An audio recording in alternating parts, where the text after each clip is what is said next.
And today I want to talk about this: lengthen our reach. In difficult times, in dry seasons, in periods where things aren't going as you hope, here's the temptation. The temptation is always to shrink our reach down to meet present reality. And I want to encourage you not to do that, but to continue to lengthen your reach. I think maybe knowing a little bit about this church will really help, because this church has been an example of this. For over 60 years now, this church has been lengthening the reach of the good news of Jesus, not only here in Honolulu and in the Hawaiian Islands, but in other places around the world. You're going to think this is funny, and you're going to be really glad that times have changed. But when the church first began, there was a period of time when our children's ministry actually met in a chicken coop. Yeah, thank God things have changed and times have changed, but incredible sacrifices have been made to lengthen the reach of the good news of Jesus here in Honolulu and around the world. People have given of their time, people have given of their energies, people have given of their talents, people have given of their resources and of their finances to see the good news of Jesus Christ go not only here in our city, but around the world. In fact, it's through these sacrifices that people have gained a greater heart for the mission of God, that incredibly deep relationships, in fact, some are lifelong relationships, have been forged. Character of individuals and the character of the church has grown, and the heart and ownership of the good news of Jesus and of the church have been established. It's through these sacrifices, though, the reach of Grace Bible Church has gone not only here in Honolulu, but in the Hawaiian Islands and around the world. This church was started in 1958 with vision to grow and expand and lengthen the reach of the gospel, not only here in Honolulu and in the Hawaiian Islands, but around the world. I got to run through the history of it just a little bit with you. In the early 70s, when the church needed a home, the people literally gathered together and sacrificed to build a church, a K-12 school, and offices in Alewa Heights. In 1974, the church sent Pastors Eddie and Susan Osato, who moved to Maui, to plant Grace Bible Church Maui. In 1972, they planted Kauai Bible Church. They also planted Every Nation Guam. And in 1978, planted Hilo Bible Church. And then in 1979, planted Grace Bible Church Sapporo. And in 1980, Scott and Naomi Dauma planted Every Nation Yokohama. In 1992, Sid and Gail Sumida planted Grace Bible Church West Oahu, and in 1994, Norman and Faye Nakanishi planted what is now called Pearlside Church in Pearl City. In 2003-2004, the church leaders felt like it was time to move from their location down off the hill into the community, and so they sold the property and moved into the community, but they continued to grow and to expand their footprint and to expand the reach of the gospel into other places. Cowie and Jeannie Tai in 2008 planted Grace Bangkok Church, and in 2013, we planted Juan and Christina Balila, the church called Grace Bible Church Central. And there have been so many people who have come to know Jesus and who have been trained as followers of Christ and then sent out as missionaries to places around the world. In fact, one of my favorite families is a family that actually has 5 children, and they made a decision several years ago that they would go to a restricted nation to minister in that nation and still live there even to this day. We have so many heroes who have taken the gospel not only here in Honolulu, not only to the Hawaiian Islands, but around the world to lengthen the reach of the good news of Jesus Christ, what He's done and who He is.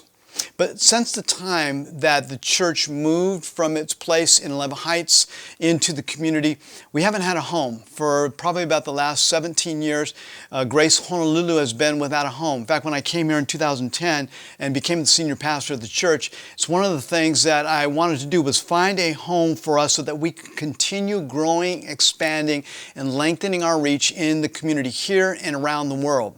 And so the vision I've had for it is something near the University of Hawaii, an environment that would be able to minister and reach families and meet the real and practical and also spiritual needs of families, from children to youth to college to mom and dad. And not just a church that would empty out to the street because of the town properties available. A lot of them just empty out to the street, but because we're reaching families, I wanted to have a church that would be a gathering place, a place where people could come and they could exchange exchange life, and they could practically serve one another and be able to share life together with one another and have a place of spiritual and practical ministry, especially for those who didn't know Jesus yet, a place where the community could gather. We were looking for more than just a building, but looking for an environment, a place, a space where families could connect and engage with each other and grow, and where the community could come and gather in an environment that wasn't just traditional or typical church,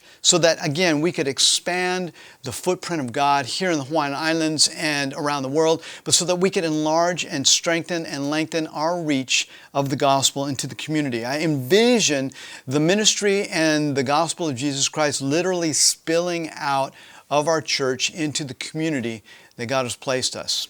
And this is us taking our essential place in our community, because the gospel is meant to produce stronger individuals and stronger families so that we can have a stronger society and ultimately a stronger Oahu.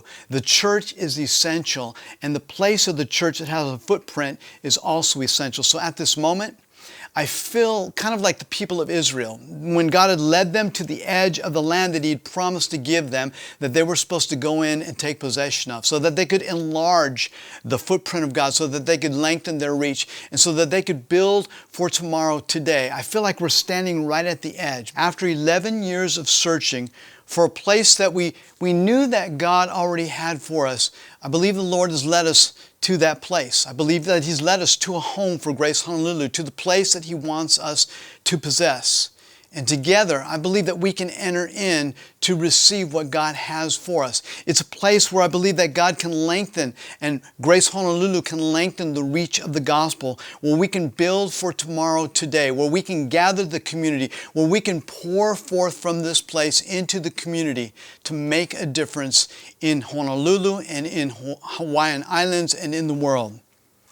And I want to show you this place as we stand, again, feeling like I'm at the edge of the Kadesh Barnea looking into the Promised Land. I want to show you what I feel like I'm standing at the edge of, a place that I believe that God has for us and He wants us to take possession of. Here you go. If this environment isn't familiar to you, it's a property called The Willows. It's a historic, iconic place that many have grown up with. You've eaten there, you got married there, or attended a special event there. It was actually established on July 4th, 1944, 76 years ago. Now this week we met with the architect who completed a renovation of the Willows in 1998. His name is Lloyd Suetta. He's a great guy. He actually said he kind of like lived on site for the year the renovations were being done. Man, listening to him speak about the property was like listening to a parent speak about their loved child. It was amazing. His vision for the 1998 redesign, listen to this, it was to give something back to the community and to create a place of gathering for the community.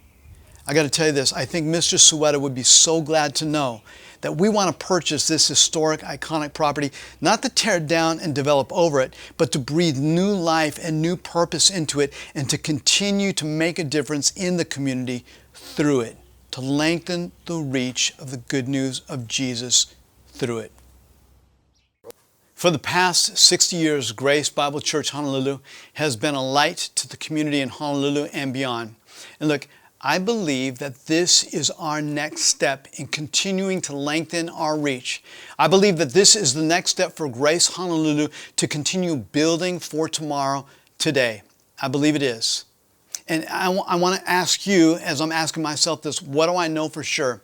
I know for sure that by a series of miraculous events, which I'm going to share those with you over the next couple of weeks, by a series of miraculous events, we stand at the edge of what I believe God wants to give us and what He wants us to take possession of. This land in which we can lengthen our reach, in which we can spill out into the community and take the good news of Jesus Christ. I believe that God, by a series of miracles, has led us to it. And so what am I asking for all of us? Or maybe you're asking, well, what do you want me to do right now? Here's what I'd like you to do. I'd like you to join with me in praying for what I believe God wants to give us, and preparing our hearts to be able to take possession of it. Because here's what I know for sure, that with God, there is nothing impossible. Anything is completely possible. He wants to demonstrate His power and remind us of how good He is. And He wants to do as Moses said, see, the Lord your God has given you the land. Go up and take possession of it as the Lord, the God of your ancestors, told you. Do not be afraid and do not be discouraged. So I invite you to join with me as we begin praying to take possession of this land.